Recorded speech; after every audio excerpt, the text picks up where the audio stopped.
दाब को कहते हैं प्रेशर। किसी सतह के एकांक क्षेत्रफल पर पड़ने वाले बल को हम दाब कहते हैं। डिफिनेशन काफी आसान है कि किसी भी जगह पे जो एक क्षेत्रफल पे पड़ेगा उसको हम क्या कहते हैं, दाब पड़ेगा। यहाँ पे जो बल लगेगा ना उसको कहते हैं दाब। दाब बराबर क्या होता है कि लंबवत बल, जो ऊपर से हम बल लगाते हैं वो, और जो नीचे क्षेत्रफल होता है उससे हम डिवाइड देते हैं।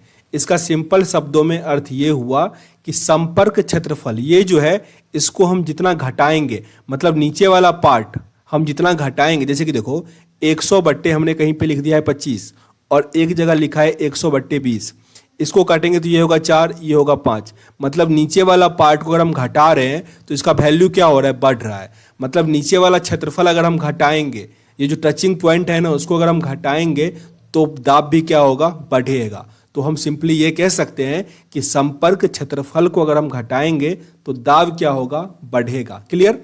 दाब का ऐसे मात्रक जो है न्यूटन पर मीटर स्क्वायर होता है, क्योंकि बल का होता है न्यूटन और क्षेत्रफल का क्या होता है, मीटर स्क्वायर। तो इसको हम क्या लिख सकते हैं, Nm-2 भी लिख सकते हैं, ठीक ना।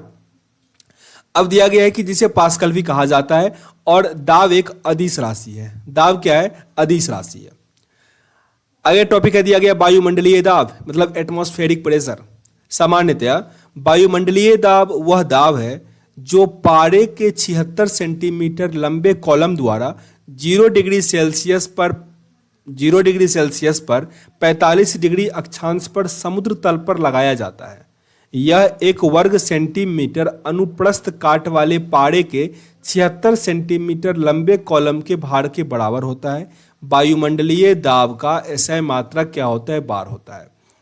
आपको देखो ये समझ में आ रहा है तो बहुत अच्छी बात है, नहीं समझ में आ रहा है अधिक लोड नहीं लेना है। आपको याद रखना है 1 बार बराबर 10 पर पावर 5 न्यूटन पर मीटर स्क्वायर। ये न्यूटन पर मीटर स्क्वायर तो लगाना ही पड़ेगा क्योंकि दाब है, ठीक ना। और साथ ही वायुमंडलीय दाब का जो मात्रक होता है वो क्या होता है, बार होता है। क्लियर। वायुमंडलीय दाब 10 पर पावर 5 न्यूटन पर मीटर स्क्वायर यानी 1 बार के बराबर होता है। पृथ्वी की सतह से ऊपर जाने पर वायुमंडलीय दाब कम होता जाता है। बहुत इंपॉर्टेंट है, ज्यों-ज्यों हम पृथ्वी से ऊपर जाएंगे वायुमंडलीय दाब क्या होगा, कम होता जाएगा। जिसके कारण क्या सब होता है, पहाड़ों पर खाना बनाने में कठिनाई होती है। कठिनाई इस सेंस में होती है कि जैसे हम यहाँ पानी गर्म कर रहे हैं, हवा का प्रेशर अधिक है तो अधिक टेम्परेचर पे पानी खौलना शुरू होगा, मतलब उसके अंदर जो गुप्त ऊष्मा होता है वो अधिक होगा। लेकिन जब हम वायुमंडलीय दाब कम होता है वहाँ खाना पकाते हैं तो पानी कम टेम्परेचर पे ही उबलना शुरू हो जाता है, तो उसमें ऊष्मा का स्टोरेज जो होता है वो कम होता है, तो खाना बनाने में दिक्कत होता है। साथ ही वायुयान में बैठे यात्री का जो पेन होता है उसका स्याही निकल जाता है बाहर। ओके। साथ ही कई सारा अगर आप एरोप्लेन में चढ़े होगे तो पानी का बोतल जो होता है ना, जब आप पानी ऊपर में पानी पी लिया आपने और जब आप नीचे लैंड करोगे तो देखोगे पानी का बोतल जो है ना वो सिकुड़ गया है, मतलब शेप चेंज हो गया है उसका। वो क्यों हो जाता है, क्योंकि ऊपर में तो वो फुला फुला था क्योंकि वायुमंडलीय दाब कम था, नीचे आने से क्या हुआ, वायुमंडलीय दाब अधिक हुआ तो वो प्रेशर उसको और क्या हुआ, बढ़ा दिया। साथ ही और क्या होगा, जब वायुयान में चढ़ोगे मतलब ऊपर रहेगा तब, ऐसा नहीं कि नीचे वाले में आपका जो नस होता है ना, शरीर का नस जो होता है वो भी आपको मोटा मोटा दिखने लगेगा। ऐसा क्यों हो जाता है, क्योंकि धरती के नीचे मतलब वायुमंडलीय दाब अधिक है तो नस को वो थोड़ा दबा के रखते हैं। ऊपर जाने पे क्या होता है ना कि नस थोड़ा फूलना शुरू हो जाता है। और जो अंतरिक्ष यात्री होता है ना उसको इसीलिए एक खास प्रकार का कपड़ा दिया जाता है जिससे वो वायुमंडलीय दाब उसको प्रभावित ना करे। ओके।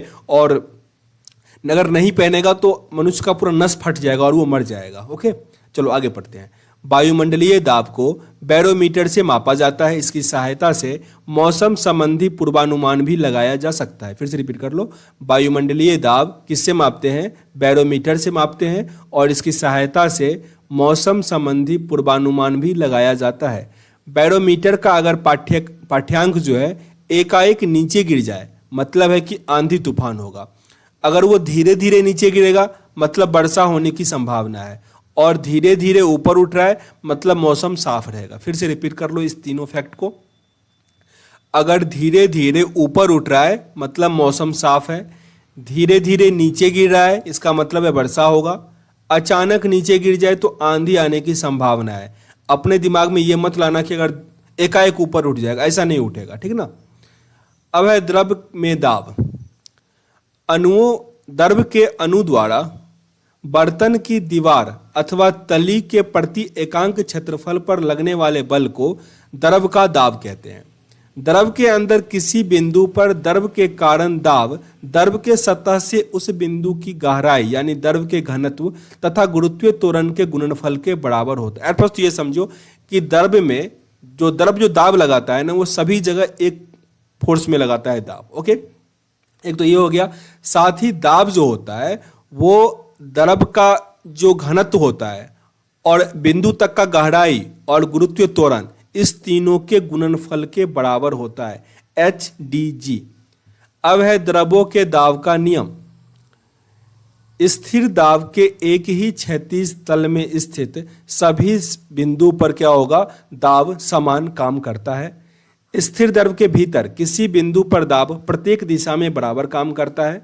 द्रव के भीतर किसी बिंदु पर दाब स्वतंत्र तल से बिंदु की गहराई के अनुक्रमानुपाती होता है। मतलब अंदर में क्या होता है, दाब बढ़ता जाता है। जैसे आप एक बचपन में देखे होगे, क्लास 6 या क्लास 7 में एक ऐसा बनाया गया होगा, यहाँ से पानी फेंकेगा दूर जाएगा, फिर ऊपर से पानी थोड़ा कम और यहाँ से पानी और नीचे, तो नीचे जाने से क्या होता है, ये बढ़ जाता है। किसी बिंदु पर द्रव का दाब द्रव के घनत्व पर निर्भर करता है। घनत्व अधिक होने पर दाब भी अधिक होगा। बिल्कुल क्लियर है, अगर घनत्व अधिक होगा तो दाब भी अधिक होगा। पर यहाँ पे रिपीट करता हूँ, घनत्व अधिक है मतलब क्या हो गया, आयतन कम है, ठीक ना। जैसे पानी को अगर हम बर्फ बनाते हैं तो उसका आयतन तो बढ़ जाता है, पर बर्फ का घनत्व क्या होता है, कम होता है। अब यहाँ दिया गया द्रव और दाब संबंधी पास्कल का नियम। पास्कल के नियम का प्रथम कथन है कि यदि गुरुत्वीय प्रभाव को नगण्य माना जाए तो संतुलन की अवस्था में द्रव के भीतर प्रत्येक बिंदु पर दबाव समान होता है। मतलब अभी जो हम ऊपर पढ़े थे कि जैसे ये वाला यहाँ पे दूर जाएगा, यहाँ पे थोड़ा नज़दीक जाएगा, इसमें सबसे नज़दीक जाएगा, तो अगर हम गुरुत्वाकर्षण बल को इसमें से हटा दें तो पूरा पानी क्या होगा, सेम डायरेक्शन में जाएगा। पास्कल के नियम का द्वितीय कथन यह है कि किसी बर्तन में बंद द्रव के किसी भाग पर आरोपित बल द्रव के सभी दिशाओं में समान परिमाण में संचरित करता है। इसको समझो कि मान लो एक बर्तन है, ठीक है ना, इसमें यहाँ तक पानी भरा हुआ है। इसमें अगर हम कंकड़ डालेंगे ना, कंकड़ डाल दिए तो चारों साइड जो होता है ना, वो क्या होगा, सेम डायरेक्शन में फोर्स लगाएगा। लेकिन याद रखना, गुरुत्वाकर्षण बल नगण्य होना चाहिए। ओके, पास्कल के नियम पर आधारित कुछ यंत्र हैं, जैसे कि hydraulic lift, hydraulic press, hydraulic brake, जो गाड़ी में देखते हो पावर ब्रेक, या फिर जैसे भी मशीन में हाइड्रोलिक पंप लगा होता है, वो सब क्या होता है, पास्कल के सिद्धांत पर काम करता है। जहाँ भी हाइड्रोलिक आ गया ना, तो पास्कल समझना। द्रव का दाब उस पात्र के आकार या आकृति पर निर्भर नहीं करता जिसमें द्रव्य रखा जाता है। गलत लिखा है क्या? द्रव का दाब, अच्छा, दाब जो है ना उस आकृति पे निर्भर नहीं करता, क्योंकि दाब तो हर जगह लगता है ना, आकार उस पे डिपेंड करता है कैसी उसकी आकृति है। आगे दिया गया गलनांक तथा क्वथनांक पर दाब का प्रभाव, means effect of pressure on melting point and boiling point. गलनांक का प्रभाव पहला दिया गया, गर्म करने पर जिन पदार्थों का आयतन बढ़ता है। इस दोनों सेंटेंस को ना बहुत आपको बारीकी से समझना पड़ेगा, तभी आप एग्जाम में टिक कर पाओगे, ठीक है ना। आसान लगता है देखने में, बट एग्जाम में डिफिकल्ट कर देता है। समझो ध्यान से, गर्म करने पर जिन पदार्थ का आयतन बढ़ता है, दाब बढ़ने से उसका गलनांक भी बढ़ जाता है। इसको आप ऐसे भी समझ सकते हो कि जैसे हम बर्फ को पिघलाते हैं तो क्या बनता है, पानी बनता है। ओके, या पानी को जब ठंडा करते हैं तो बर्फ बनता है। पानी में अगर हम बर्फ को फेंके तो क्या होगा, तैरेगा। ओके, तैरेगा। इसका मतलब क्या हुआ, बर्फ का घनत्व पानी के घनत्व से कम है, इसलिए वो तैर रहा है। लेकिन अगर मोम जो होता है ना, मोम को अगर आप मतलब पिघला दो, ठीक ना, और उसमें मोम को फेंको तो वो डूब जाएगा। मतलब मोम जो ठोस अवस्था में है उसका घनत्व यहाँ पे अधिक था। समझ रहे हो बात को? तो जिसका आयतन बढ़ेगा उसका गलनांक भी बढ़ जाएगा, मतलब उसका घनत्व भी बढ़ जाता है। ठीक, तो एग्जाम्पल में दिया गया मोम, घी आदि। दूसरा दिया गया, गर्म करने पर जिस पदार्थ का आयतन घट जाता है, दाब बढ़ने से उसका गलनांक भी कम हो जाएगा। जैसे कि बर्फ, ये तांबा का लिक्विड, ठीक ना, तांबा को गर्म करेंगे तो वही होता है, लोहा को गर्म करेंगे तो वही होता है। तो ये सब आपको एग्जाम्पल थोड़ा याद करना पड़ेगा। इस दोनों सेंटेंस हम फिर उसे रिपीट करेंगे। गर्म करने पर जिन पदार्थों का आयतन बढ़ेगा, दाब बढ़ने पर गलनांक भी बढ़ जाएगा। आयतन घटेगा तो गलनांक भी कम, मतलब बढ़ने वाला बढ़ने के साथ, कम वाला कम के साथ। याद रख लो, एग्जाम में गलती नहीं कर लेना इसमें। अब है क्वथनांक का प्रभाव। सभी द्रव का क्वथनांक दाब बढ़ने पर बढ़ जाता है। क्वथनांक अलग चीज है, ठीक ना, लेकिन द्रव्यमान ये जो है गलनांक वो अलग चीज है। गलनांक वो है जिसपे कोई गलना शुरू करता है, और क्वथनांक यहाँ पे क्या है, क्वथनांक मतलब दाब बढ़ने से वो क्या होगा, बढ़ जाएगा। चलो अब आगे दिया